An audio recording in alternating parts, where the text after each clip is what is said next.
এই মুয়াজ্জিম সাহেব, মসজিদের দরজাটা লাগাই দিয়েন। আচ্ছা ঠিক আছে দিবানি, একটু কাজ করতেছি, কাজ শেষ করে নি। আসসালামু আলাইকুম। ওয়ালাইকুম আসসালাম। এ খারান, কি ভাই? কই গেছিলেন? নামাজ পড়তে। নামাজ পড়ছেন? হ। আপনার নামাজ হইছে? কেন নামাজ হবে না কেন? আপনার টুপি কই? টুপি আনি নাই, টুপি বাড়ি থেকে গেছে, তাই নামাজ হয় নাই? টুপি লাগবে। টুপি ছাড়া মসজিদে আইছেন কেন? টুপি ছাড়া নামাজ হয় না। ওই আপনার কইছে কিনা টুপি ছাড়া নামাজ হয় না? দেখেন আমি বুঝি এগুলা, আপনার এই বিষয়ে জ্ঞান নাই। টুপি ছাড়া নামাজ হয় না। আবার কয় টুপি ছাড়া নামাজ হয় না? টুপি ছাড়া নামাজ হয় রে ভাই। টুপি পরা সুন্নত, তবে হ্যাঁ এখন টুপি না থাকলে তো কিছু করার নাই, তাই না? আরে ভাই, একটা টুপির দাম কয় টাকা আমার বলেন তো? একটা টুপি ইউজ করলে কি হয়? টুপির দাম কয় টাকা ব্যাপারটা তো সেটা না ভাই, টুপি তো আমার বাড়ি আছে। আরে ভাই শুনেন, আমি অনেক আলেম ওলামার কাছে শুনছি, আমার অনেক ফতোয়া জানা আছে। না বুঝলে আমার বলবে যে ভাই আমি এটা বুঝি না, আমার বুঝাই দেন। এখনো আপনার অজানা অনেক কিছু আছে, আপনি সেগুলো ভালো করে জানেন। আর আপনি কোন আলেমের কাছে শিখছেন, শিখতে শিখতে এই পর্যন্ত আস্তে আস্তে ভুলে গেছেন। আপনি যদি সঠিক জানতেন তাহলে এই কথা বলতেন না। আর তাছাড়া আমি মাঠে কাজ করতেছিলাম, কাজ করতে করতে নামাজের টাইম চলে যাচ্ছিল, তাই এসে নামাজটুকু পড়লাম। তাই এখন টুপি নাই দেখে কি আমি নামাজ পড়বো না? নামাজ পড়া বাদ দিয়ে দিব? তা আমি কি সেটা বলছি নাকি আপনার? তাহলে সেটা বলেন না, যাই হোক। আর আপনি নামাজ পড়া শুরু করছেন কয়টা দিন হচ্ছে? আপনার অতীত আমি জানি না। আপনি আগে রংবাজি করে বেড়াইতেন, মোস্তানি করে বেড়াইতেন এবং সব ভুলভাল কাজের সাথে লিপ্ত থাকতেন। আপনার নামে মামলা আছে কয়টা আপনার জানা আছে? এ মামলা আছে, সব তো ক্লোজ করছি। আগে আমি যা করছি মুস্তানি করছি, রাজনীতি করছি, সব হিসাব বাদ। এখন আমি ভালো হয়ে গেছি, আমি এখন অনেক কিছু বুঝি। 5 ওয়াক্ত মসজিদে পান কিনা সেটা বল। আপনার 5 ওয়াক্ত পাই না, 4 ওয়াক্ত পাই। আপনি সকালে ভোরবেলা আসেন নামাজে? ও ঘুমে থাকি, ওটা ঠিক হয়ে যাবে, ওটা কোনো সমস্যাই না। তাইলে আসি তো। আসেন তো। টুপি নিয়ে এসে ভুলভাল কথা বলবেন না, টুপি ছাড়াও নামাজ হয়। আর শুনেন, কি আপনারা ওই দিন দেখলাম এখানে হাত বাঁধেন, ওইখানে হাত বাঁধেন, এগুলা কি? এক নিয়মে চলবেন, নাহলে নামাজ হবে না। ওরে ভাই, আপনি তো দেখতেছি কড়া হুজুর হয়ে গেছেন। আপনি নিজের নিয়ম কানুন আগে শেখেন ভাই, তারপরে বলতে এসেন। এ মুয়াজ্জিন সাহেব, আপনার এখানে কি? আপনি কামে যান। মিয়া ব্যবহার ভালো করেন। আর টুপি কিনবেন না পারলে আমারে বলবেন, আমি টাকা দিমু। কি রে, মসজিদের এই অবস্থা কা? সব জায়গায় দেখি ময়লায় ভরা। মুয়াজ্জিন সাহেব কি করে? ওরে আল্লাহ রে। এ মুয়াজ্জিন সাহেব, জি। এদিকে আসেন। কি পরিষ্কার করছেন এটা? পরিষ্কার তো করছি। কি পরিষ্কার করছেন আপনি? এই যে পানির ছাদলা পড়ে রইছে, এখন যদি পড়ে আমার মাজা ভাঙতো তখন কি হইতো? ভাই পরিষ্কার তো আমি এখনো করতেছি, এই পাশে ঝাড়ু দিয়ে এরপরে আবার মুসলি, সব ঠিক হয়ে যাবে। আচ্ছা, আপনার কাজ কি? মসজিদ পরিষ্কার করা না? তো কোথায় ময়লা আছে, কোথায় পরিষ্কার করতে হবে, সেগুলো আপনার মাথায় রাখবেন না? এগুলো কে মনে করে দিবে? ভাই আপনি অজু করতে বসছেন, ওই জায়গায় অল্প একটু ময়লা আছে, অজু করার সময় একটু পানি দিয়ে সাফ করে দিয়েন। আপনারাও তো এই জায়গায় অজু করেন। এই, এটা কি আমার কাজ? হ্যাঁ, তাহলে আপনারা কেন রাখছে? আপনারা কি খালি খালি বেতন দিয়ে রাখতেছে? হ্যাঁ, ভুলে যাবেন না একটা কথা, এই মুসল্লিদের টাকা দিয়ে আপনার সংসার চলে। ভাই ভুল হয়ে গেছে, আর হবে না। কি ভুল হয়েছে? আমি সভাপতির কাছে নালিশ দেব। আপনার এত বড় সাহস, আপনি আমারে বলতেছেন অজুখানা পরিষ্কার করতে? ভাই আপনারা তো আমি পরিষ্কার করতে কইনি, কইছে একটু পানি মেরে দিতে। আরে কি পানি? হ্যাঁ, এই পানিতে আমি ইউজ করবো? মসজিদের টাঙ্কিটা পরিষ্কার করবেন না? এইটুকু কমন সেন্স নাই আপনার মাথার ভেতরে?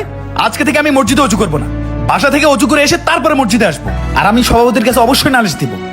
নামাজ পড়ার মনটাই নষ্ট করে দিব। মসজিদের নিয়মিত মুসল্লি তারা আমার কাছে সবাই খুশি, আর এই লোকের যত সমস্যা, আল্লাহ হেদায়েত দিক।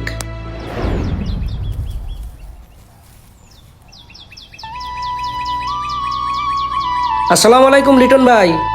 ওয়ালাইকুম সালাম। ভাই একটু কথা ছিল আপনার সাথে। কি কথা ভাই, বলো। একটু জরুরি কথা, তাই এই জায়গায় চলে আসলাম। হ্যাঁ, কি বলবা বলো। ওই যে আমাকে যে রিফাত ভাই আছে না, হ্যাঁ। উনি তো আমার সাথে খুব খারাপ ব্যবহার করেছে। কোন রিপাত? ওই যে ওই নতুন করে আজি হয়েছে ওই রিপাত? হয় হয়, উনি তো এখন প্রায়ই আসে মসজিদে।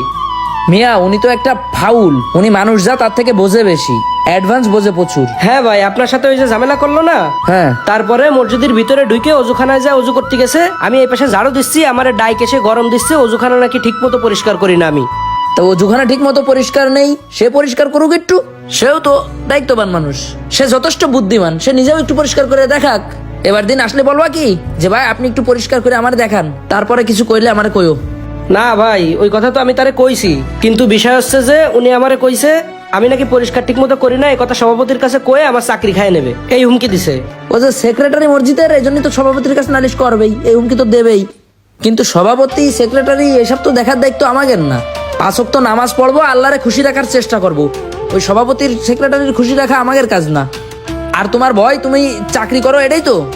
হয় ভাই, সভাপতির সাথে আমার ভালো সম্পর্ক, আমি কথা বলবানে দেখবানে। একটু কথা বলে দেখেন যে আমার যেন ভুল না বোঝে। কিন্তু এসব ছোটখাটো বিষয় নিয়ে সভাপতির কাছে গেলি উল্টো মাইন্ড করে বসবে না যে এইসব বিষয় তোমার আমার কাছে জানাতে হয়। আগে ইমাম সাহেবের সাথে কথা বলে দেখি।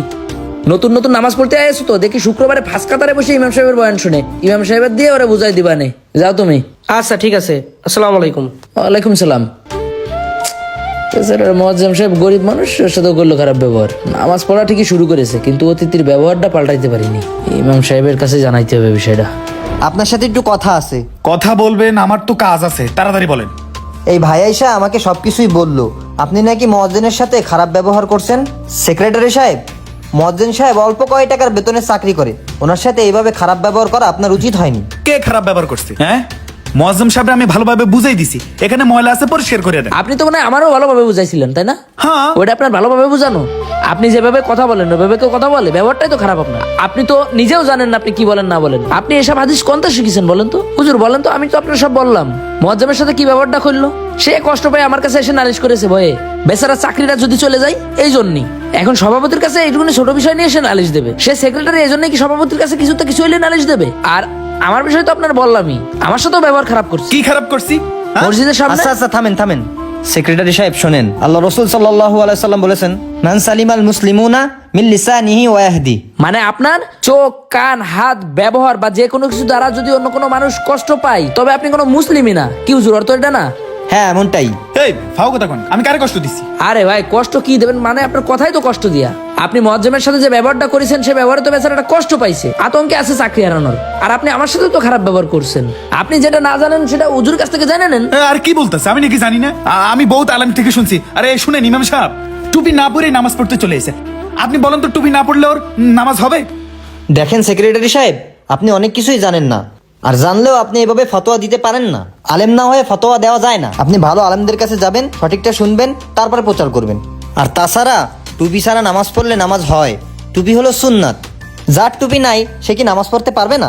অবশ্যই পারবে। নামাজ হলো ফরজ, ফরজ কাজ আগে আদায় করবে, তাই না? হ্যাঁ, আচ্ছা যাই হোক, এ বিষয়ে বাদ দেন। আমি হয়তো ভুল শুনছি, হয়তো আমার বলার ধরনটা অন্যরকম হয়ে গেছে, কিন্তু আমার বলা ঠিক আছে। আপনি টুপি কিনে পরবেন। দেন টুপি, আপনি আপনারটাই দেন, এটা আমি পরি, ঠিক আছে? আপনি একটা টুপি কিনে নিয়েন। আমি তো বলছি ইমাম সাহেব, আমি টুপি কিনে দিব, কোনো সমস্যা নেই। আপনি এটা নেন, আপনি টুপি ব্যবহার করেন। ভাই, আপনার অতীতটারে ছেড়ে দিয়ে আপনি বর্তমানে আমাদের সাথে 5 ওয়াক্ত নামাজ পড়তেছেন, আমরা খুশি ভাই, অনেক খুশি ভাই। কিন্তু আগের যে পলিটিক্যাল পাওয়ারগুলা, এগুলো একটু বাদ দেন ভাই। মসজিদে আমরা মুসলিম হিসাবে এই ব্যবহারটা আমাদের সাথে যায় না। আপনি মনে কোনো কষ্ট নিয়েন না। আর আপনি মুয়াজ্জমের সাথে একটু ভালো ব্যবহার করেন, বেচারা আতঙ্কে আছে ভাই। আপনি ভালো মানুষ, এখন আপনার মানসিকতাটা একটু ভালো করেন, ব্যবহারটা একটু ভালো করেন, তাতে আমরা খুশি। কি ইমাম সাহেব? সঠিক কথা বলছেন। নেন টুপি, আমার বাড়িতে আছে ভাই, আমি নেক্সট বারের থেকে টুপি পরে আসবো, সমস্যা নেই। তাহলে ইমাম সাহেব আসি, আসসালামু আলাইকুম। ওয়ালাইকুম আসসালাম। সবাই মিলেমিশে থাকবেন। আচ্ছা, নামাজের টাইম হয়ে গেছে, আসুন। শুধু মসজিদে না, নতুন নতুন বিভিন্ন সেক্টরে এরকম কিছু নতুন মানুষের আগমন ঘটে, যারা সবসময় এই গল্প দিতে ব্যস্ত থাকে যে অতীতে কি করছে, অতীতে তাদের কি ক্ষমতা ছিল। সেই জের ধরে এই মানুষগুলা বিভিন্ন কর্মক্ষেত্রে, বিভিন্ন প্রতিষ্ঠানে বা বিভিন্ন জায়গায় মানুষের সাথে খারাপ ব্যবহার করেন।